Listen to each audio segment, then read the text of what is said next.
Afin de préparer un fond croustillant à base de spéculoos, nous avons besoin de spéculoos bien entendu et de beurre de cacao. Disposez dans la cuve d'un batteur mélangeur les spéculoos, émiettez les biscuits à l'aide de la feuille. On cherche ici à obtenir des biscuits émiettés de façon irrégulière afin d'apporter de la texture. Attention toutefois à ne pas conserver de grosses brisures qui rendraient difficile le tassement régulier du biscuit. Une fois les biscuits émiettés convenablement, intégrez le beurre de cacao fondu. Celui-ci va permettre de générer un liant et apportera beaucoup de croustillance à froid. A noter que l'utilisation de beurre laitier est tout à fait possible, mais elle ne restituera pas le même croustillant à froid. De plus, le beurre de cacao apportera des saveurs intéressantes. Tapissez le fond d'un moule à tarte ovale d'environ 12 cm de long avec le spéculoos reconstitué. Tassez convenablement de façon à avoir une belle surface plane. En refroidissant, le beurre de cacao va générer une petite pellicule sur le biscuit et le rendre très croustillant.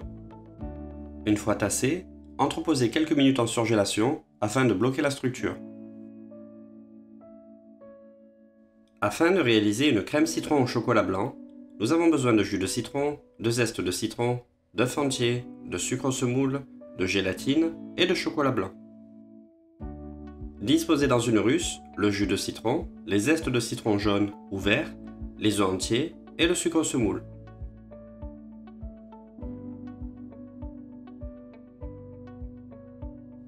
Nous sommes ici sur une cuisson de crème sans amidon, il faudra donc prendre beaucoup de précautions. En effet, sans présence d'amidon, il y a un risque de flocculation des œufs, c'est-à-dire une coagulation non désirée. Mais on observera sur la recette qu'une crème avec de l'acidité et des œufs entiers peut supporter une chaleur plus intense. En outre, par transposition, lors de la réalisation d'une crème anglaise, le palier critique à ne pas dépasser, sous peine de voir les jaunes floculés, est de 83 degrés. Nous utilisons ici des œufs entiers en nouveaux produits qui vont permettre d'assurer la réalisation de la recette dans des conditions d'hygiène optimales. De plus, les ovoproduits développent une fluidité intéressante pour la réalisation de crème ou de crémeux. En effet, il n'y aura pas de traces de chalasse ou de membrane qui peuvent subsister avec des œufs frais. Bien entendu, on pourrait réaliser la crème avec des œufs frais coquilles, mais en appliquant des règles d'hygiène strictes. D'ailleurs, pour ces recettes de crème au citron sur chocolat blanc, la quantité d'œufs entiers pourrait varier en fonction de l'acidité que l'on désire obtenir et de la consistance que l'on veut avoir. On pourrait ainsi diluer l'acidité avec un simple rajout d'œufs entiers. Sans changer les autres proportions, on pourrait donc intégrer une quantité d'œufs jusqu'à 2 fois plus que la recette. Toutefois, plus d'œufs engendrerait moins d'acidité et un peu moins de tenue. Il faudra donc faire attention à tous ces paramètres. Durant la cuisson de la crème, ne jamais cesser de remuer, mais attention à ne pas battre. Nous réalisons ici une crème citron et pas un sabayon. Plus nous nous approchons de la fin de la cuisson, plus la crème devient épaisse. Ne pas hésiter à contrôler la température qui doit s'approcher de 83 degrés. La crème arrive en fin de cuisson et on constate un réel changement de consistance.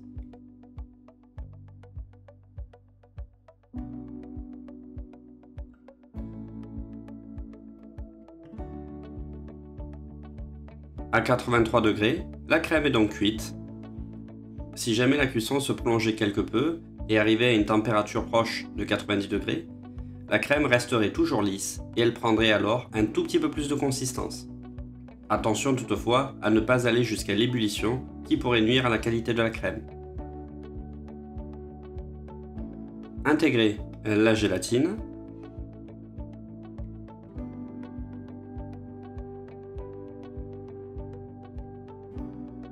Veillez à la disperser convenablement.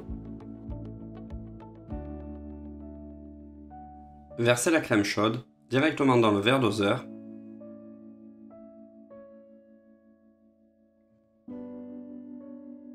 Lissez la crème à l'aide d'un mixeur plongeant. Initialement, la crème citron se réalise avec du beurre, mais l'avantage d'utiliser du chocolat blanc réside dans le fait que l'apport calorique sera bien moindre que celui du beurre. En effet, nous intégrons moins de chocolat blanc que de beurre, car la texture du beurre de cacao contenu dans le chocolat blanc est une matière grasse avec un point de fusion plus haut que celui du beurre et donc plus résistant. De plus, le coût du beurre et du chocolat ont tendance à s'inverser. En effet, le chocolat blanc devient moins cher que le beurre, et n'oublions pas que le beurre de cacao contenu dans le chocolat est une matière grasse noble. Bien entendu, tout ceci est laissé à l'appréciation de chaque professionnel. Coulez presque à hauteur la crème citron directement sur le spéculoos reconstitué. Si vous coulez immédiatement la crème après sa réalisation, celle-ci devrait se lisser d'elle-même. Toutefois, si elle a pris un peu de consistance, lissez si besoin à l'aide d'une spatule. Une fois garnie, entreposez en surgélation pour bloquer et faciliter le démoulage. Versez le reliquat de crème dans une calotte, filmez et réservez au frais.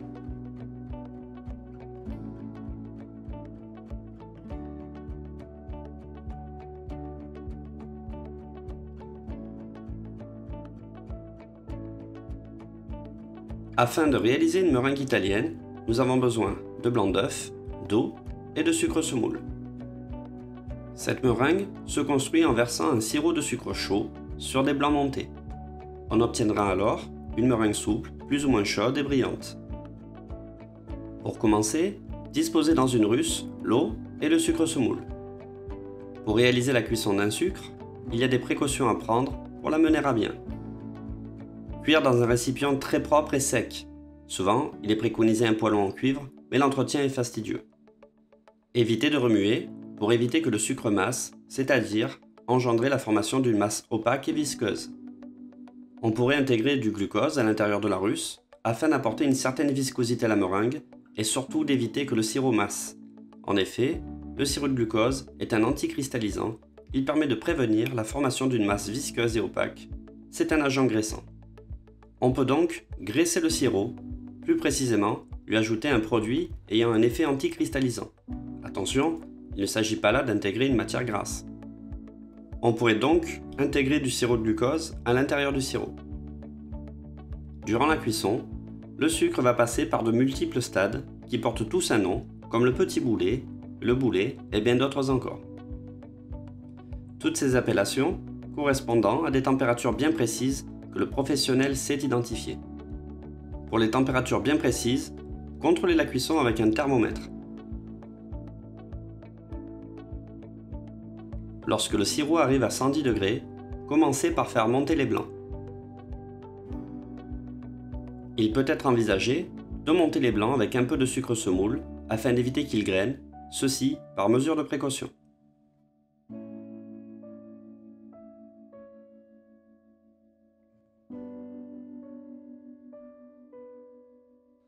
À la température désirée, en fonction des productions, 118, c'est-à-dire au petit boulet, ou 121 au boulet, arrêtez la cuisson du sucre. Versez lentement le sirop dans les blancs, soit versez-le en plusieurs fois et battre l'ensemble rapidement. Le fait de verser en plusieurs fois assure une bonne intégration du sirop qui sera bien dans les blancs et pas sur les parois de la cuve. Battre la meringue tout en la laissant refroidir. Continuez le battage jusqu'à arriver à une masse assez dense mais encore souple. Pour certaines préparations, comme les mousses ou les macarons, la meringue italienne doit être arrêtée à des températures plus hautes. Il sera donc important de contrôler la température de sortie. Une fois la meringue réalisée, utilisez-la immédiatement. Une meringue retombe très rapidement, c'est la raison pour laquelle il faut toujours la réaliser au dernier moment. Une fois les structures bien bloquées, passez un léger coup de chalumeau sur le moule, ceci permettant de retirer très facilement le cerclage.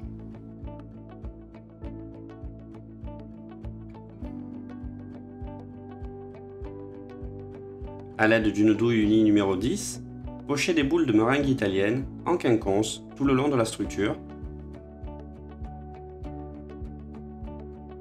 Veillez à laisser des creux lors du pochage.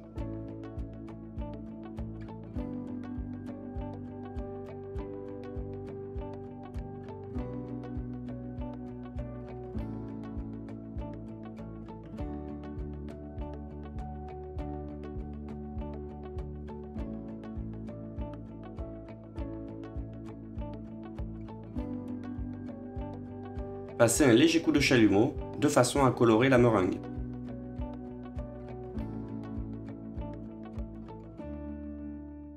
Soyez précautionneux et visez la meringue et pas la crème citron.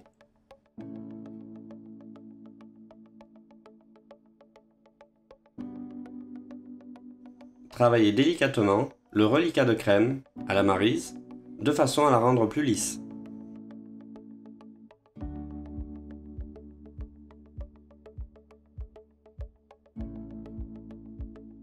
A l'aide d'une poche munie d'une douille unie numéro 10, pochez des boules de crème citron dans les interstices.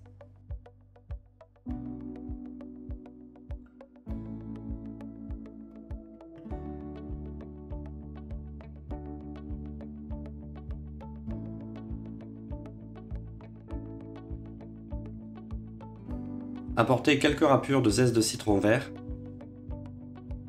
zeste qui rehaussera le goût du citron et apportera un joli visuel. Décorez pour finir avec un petit suprême de citron vert et éventuellement quelques feuilles d'or.